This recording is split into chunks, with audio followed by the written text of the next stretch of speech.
हम सब ने अपने सामने बहुत सारे एक्सपीरियंसेस हर एक ने अपनी लाइफ में देखे होंगे। कुछ लोग होते हैं जिनको जस्ट 100 फीवर होता है, अभी 100 पूरा पहुंचा भी नहीं होता एक्चुअली थर्मामीटर पे, लेकिन उनको पता चल जाता है कि वो बीमार है और वो कहते हैं हाय मैं बीमार हूँ, हाय मैं बीमार हूँ। शरीर ज्यादा बीमार नहीं है लेकिन सफरिंग बहुत हो रही है, मन बड़ा दुखी है, परेशान है, हताश है। पूरे घर को उठा लेंगे, हाय मैं बीमार हूँ, तुमको पता नहीं मैं बीमार हूँ, मेरा कोई ध्यान नहीं रख रहा, मुझे कोई पूछ। शरीर को ज्यादा कुछ नहीं है, 100 फीवर भी नहीं है, लेकिन यहाँ सफरिंग बहुत ज्यादा हो रही है, भोगना बहुत हो रही है, because the power of the mind and the response to the situation of the जो इलनेस आई है।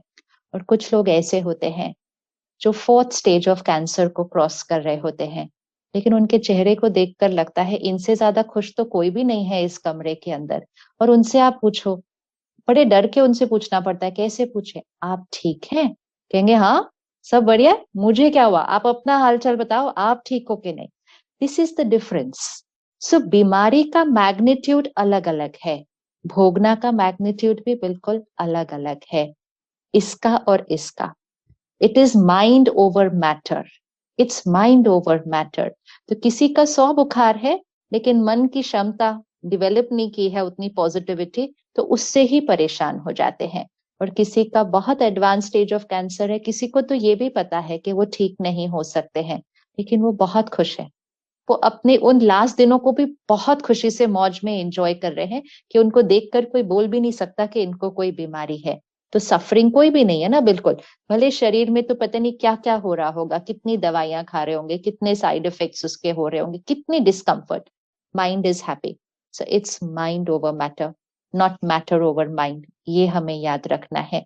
तो साक्षी होना, एक तो ये याद रखना कि शरीर बीमार है, बहुत बीमार भी हो सकता है, लेकिन यहाँ परेशान कितना होना ये शरीर की मैग्नीट्यूड पर, बीमारी पर नहीं डिपेंड करता, ये मेरी चॉइस है। तो जिस तरह का हम चिंतन करेंगे, इसलिए हम कभी नहीं कहते हाय मैं बीमार हूं, मैं बीमार नहीं हूं, क्योंकि ये मेरा शरीर है, मैं यहाँ हूं। तो कोई पूछता है आप बीमार हो, तुम कहेंगे हाँ मेरा शरीर बीमार है, मैं बिल्कुल ठीक हूँ। ये दोनों को डिफरेंट करना होगा। नेवर से मैं बीमार हूं, मैं नहीं बीमार, मैं नहीं बीमार, मेरा शरीर बीमार है। इट्स लाइक अगर मेरी ये साड़ी फट जाए तो मैं थोड़ी कहूंगी मैं फट गई, मेरी साड़ी फट गई, आई बी फाइन, मेरी साड़ी फट गई, अभी ठीक कर लेंगे इसको। लेकिन जब हम कहते हैं मैं बीमार हूँ, मुझे डायबिटीज है, मुझे हाइपर, इट्स नॉट मुझे, इट्स टू माई बॉडी, ये मेरे शरीर को है। This is the first step of detachment. And जब वो स्थिति में देखकर हम इस शरीर को देखते भी हैं, उसका इलाज भी हो रहा है, और यहाँ से हम परमात्मा से कनेक्ट हो जाते हैं और वो शक्ति को अपने अंदर भरते हैं, और वो शक्ति हम बॉडी को दे रहे हैं, भले शरीर में बहुत ऊपर नीचे हो रहा हो। दादी जानकी जी ने पिछले साल 104 साल की एज में अपने पुराने शरीर का त्याग किया। बहुत सारी बातें आई थी उनके शरीर में उससे पहले भी। और मुझे याद है कि माउंट आबू में डॉक्टर्स की रिट्रीट होती है हर साल, और पिछले मतलब 2019 में ही मैं दादी जी के साथ स्टेज पे थी एंड 1000 डॉक्टर्स थे सामने। तो दादी ने मुझे कहा इन सबको बता दो, इनकी दवा मुझे नहीं चलाती है अभी, इनकी दवा ने तो मुझ पर काम करना बहुत पहले बंद कर दिया है, अब तो मुझे परमात्मा की दुआ और इन सब की दुआ चलाती है, मैं दुआओं से चलती हूँ।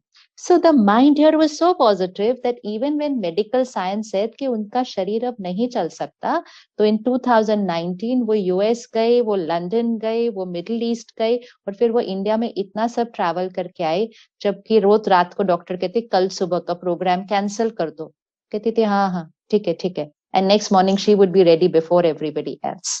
So you know the mind and the body, अगर माइंड उस ईश्वरीय शक्ति से जुड़ा रहे और खुद हमेशा सकारात्मक रहे, तो शरीर के इलाज करवाते रहो, ये खुश रहेगा तो ये जल्दी भी ठीक हो जाएगा। So it's just practice. But इसको हम ऐसा डिटैचमेंट मतलब ऐसे फोर्सफुली नहीं कर सकते, हम इसको एनर्जाइज करते हैं।